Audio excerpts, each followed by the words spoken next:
Good morning बच्चों। आज हम लोग रेखीय गणित में अभ्यास 6C के बारे में पढ़ेंगे और इसके पहले वाले वीडियो में भी अभ्यास 6C के कुछ सवाल को हम लोगों ने हल किया था।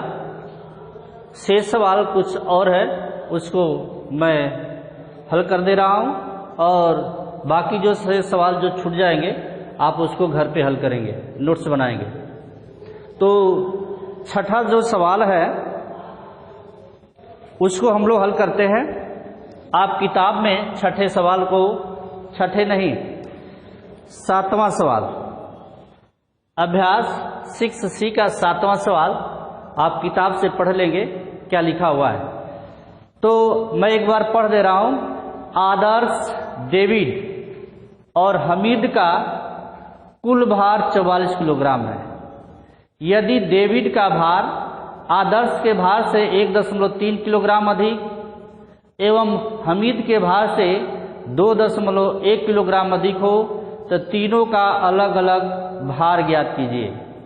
ये 7वां सवाल है। इस सवाल को आप किताब से घर पे लिख लेंगे। एक बार पुनः मैं पढ़ दे रहा हूं। आदर्श, डेविड और हमीद का कुल भार 44 किलोग्राम है। यदि डेविड का भार आदर्श के भार से 1.3 किलोग्राम अधिक है एवं हमीद के भार से 2.1 किलोग्राम अधिक है तो तीनों का भार अलग अलग ज्ञात कीजिए। तो सबसे पहले माना हमीद का भार x किलोग्राम, माना हमीद का भार बराबर x केजी, x किलो। इसके बाद डेविड का भार बराबर,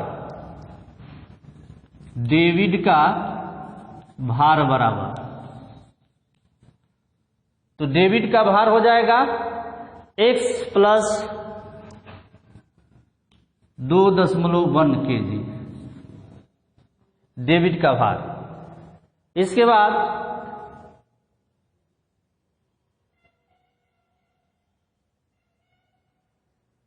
आदर्श का भार बराबर,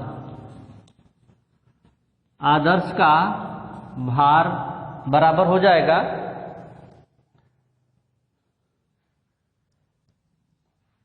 x प्लस 2.1 माइनस 1.3 केजी बराबर x प्लस 0.8 केजी। ये तीनों का भार हो गया। अब देख रहे हैं तीनों के भार का जो योग है 44 किलोग्राम है। तीनों के भार का योग बराबर 44 किलोग्राम। तीनों के भार यानी कि हमीद, डेविड और आदर्श के भार का योग 44 किलोग्राम है। तो प्रश्नानुसार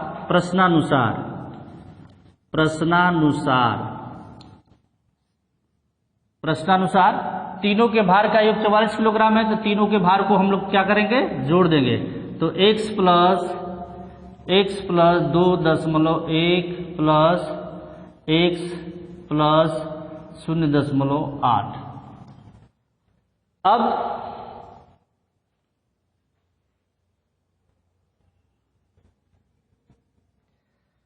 जोड़ देंगे। एक x कितना हो जाएगा, बराबर 44। ये 44 हो गया। तो 3x हो जाएगा।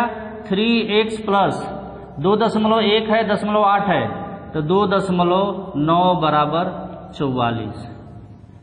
या पक्षांतर कर देंगे। 3x बराबर हो जाएगा 44 माइनस 2.9 या 3x बराबर, अब 44 में 2.9 घटा देंगे। 44 में 2.9 तो 0.1 हो जाएगा और यहां पर हो जाएगा 41, यानी 41.1 हो गया। या x बराबर 3x बराबर 41.1 है, 3 में x का गुणा है, तो जब पक्षांतर होगा तो क्या हो जाएगा, भाग हो जाएगा, तो 41.1/3। तो इसमें भाग दे देंगे, तो 3 एकम 3, 1 बचा 11, तो 3 तिरिके 9 और 3 साते 21, तो 13.7 किलोग्राम किसका भार हो गया, हमीद का हो गया। यानी कि हमीद का भार हो गया, हमीद का भार बराबर 13.7 किलोग्राम। तो हमीद का भार हो गया, तो इसके बाद डेविड का भी भार ज्ञात हो जाएगा, x की जगह पर मान रख देंगे, तो इसलिए डेविड का भार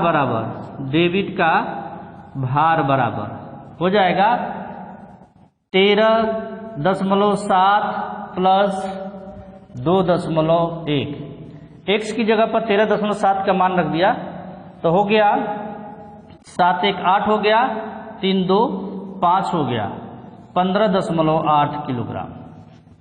इसी तरीके से आदर्श का भार भी ज्ञात कर लेंगे। आदर्श का भार बराबर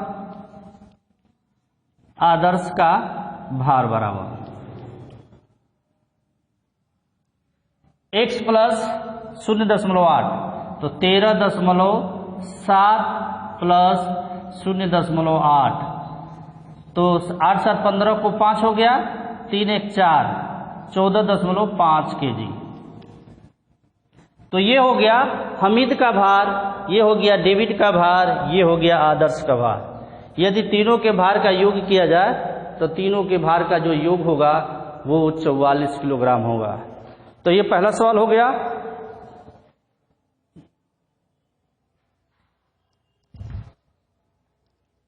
तो ये 7वां सवाल हो गया। अब हम लोग देखते हैं 8वां सवाल। ये एकदम सवाल आसान है, आप इसको बुक से लिखिएगा सवाल क्या है और उसके आधार पे आप सवाल को हल करेंगे।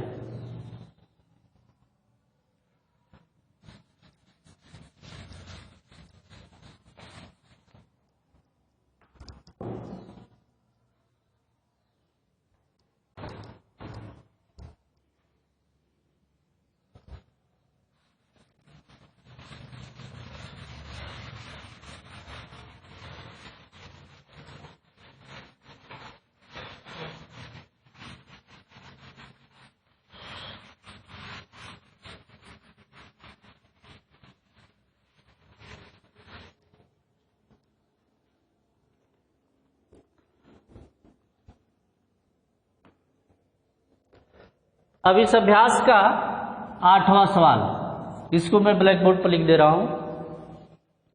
2 अंकों की एक संख्या के 2 अंकों की एक संख्या के 2 अंकों की एक संख्या के अंकों का योगफल 4 है। अंकों का योगफल 4 है। योगफल 4 है। यदि दहाई के अंक से इकाई का अंक घटा दिया जाए, यदि दहाई के अंक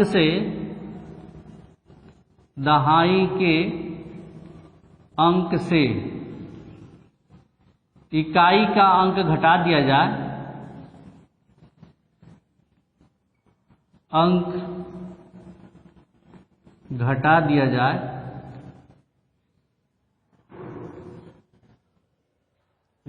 जाए, तो शेष 2 है।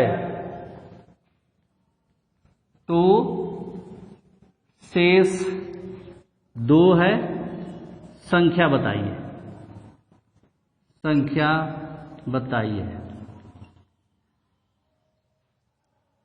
देखिए, हम लोग रेखीय समीकरण के बारे में पढ़ रहे हैं। इस सवाल को 2 तरीके से लगाया जा सकता है। जब आप कक्षा 8 में जाएंगे तो इसको 2 समीकरण बना करके इस सवाल को हल कर सकते हैं। लेकिन आज हम लोग इसको जो कक्षा 7 में जो विधियां दी गई है उसके अनुसार रेखीय समीकरण के अनुसार हल करेंगे। तो 2 अंकों की एक संख्या अंकों का योगफल 4 है। 2 अंकों की एक संख्या के अंकों का योगफल, यहाँ पे के होगा, के अंकों का योगफल 4 है। यदि दहाई के अंक से इकाई का अंक घटा दिया जाए तो शेष 2 है, तो संख्या बताइए। तो माना इकाई का अंक 4, माना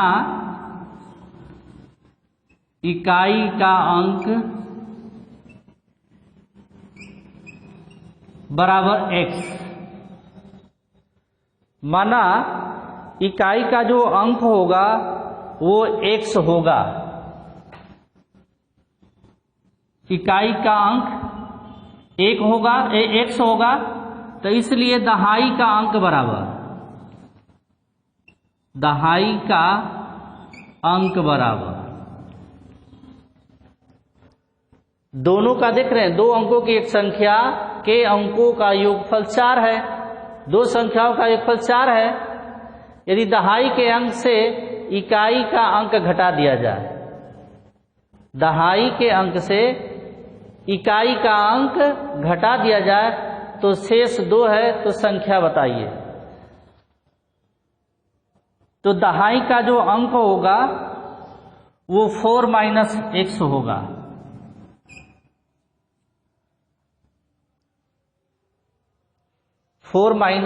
x होगा। इकाई का अंक मान लीजिए x है, दहाई का अंक जब दोनों का योगफल 4 है तो 4 में से x घटा देंगे तो दहाई का अंक ज्ञात हो जाएगा। तो प्रश्नानुसार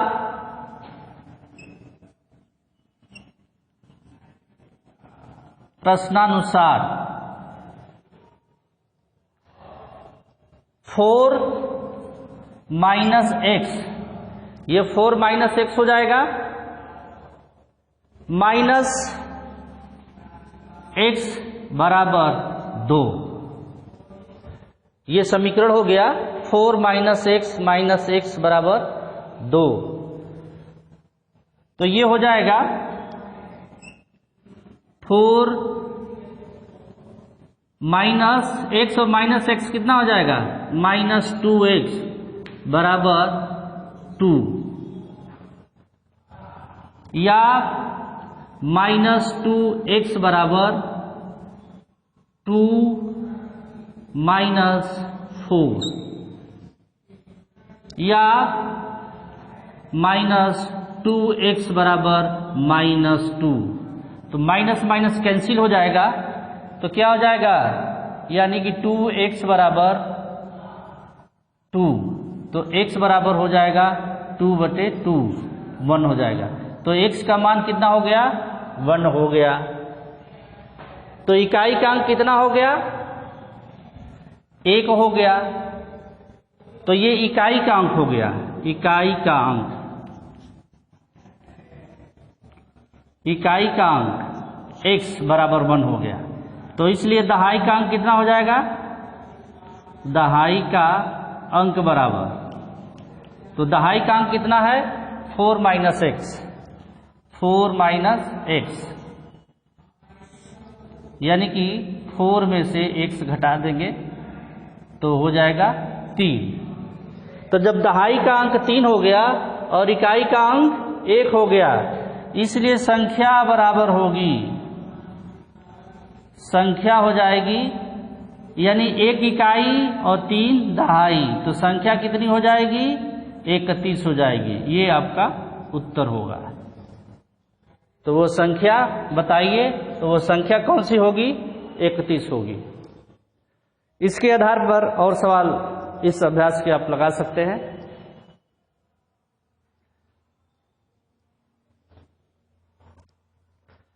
जैसे इसी प्रश्नावली का 9वां सवाल है, 2 क्रमागत संख्याओं का योगफल 21 है। इसको आप घर से लगाएंगे।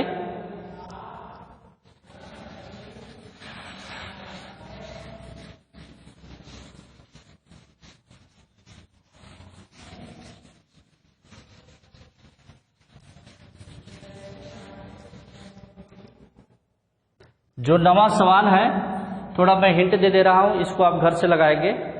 कह रहा है कि दो क्रमागत संख्याओं का योगफल 21 है, उन संख्याओं को बताइए। दो क्रमागत संख्याओं का योगफल, संख्याओं का योगफल 21 है, संख्या बताइए।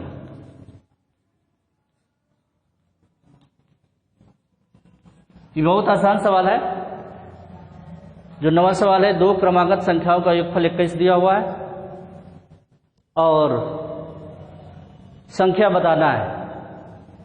तो सबसे पहले जो दो क्रमागत संख्या ज्ञात करनी होगी, तो जो पहली क्रमागत जो संख्या होगी, पहली क्रमागत संख्या, पहली क्रमागत संख्या बराबर x होगी और दूसरी जो क्रमागत जो संख्या होगी, दूसरी क्रमागत संख्या x + 1 हो जाएगी, x + 1। अब दोनों संख्याओं का जो योगफल होगा 21 के बराबर होगा। तो इस समीकरण को जोड़, दोनों को पहली क्रमागत संख्या दूसरी क्रमागत संख्याओं को जोड़ करके किसके बराबर कर देंगे? 21 के बराबर कर देंगे। जो x का मान होगा वो पहली क्रमागत संख्या होगी और उसमें पुनः x + 1 जोड़ देंगे, यानी x का जो मान होगा 1 जोड़ देंगे तो दूसरी क्रमागत संख्या ज्ञात हो जाएगी। तो आप घर पे जो सवाल को हल करेंगे, इस प्रश्नावली के सभी सवाल को, सवाल नहीं आता है तो आप पूछ सकते हैं। धन्यवाद।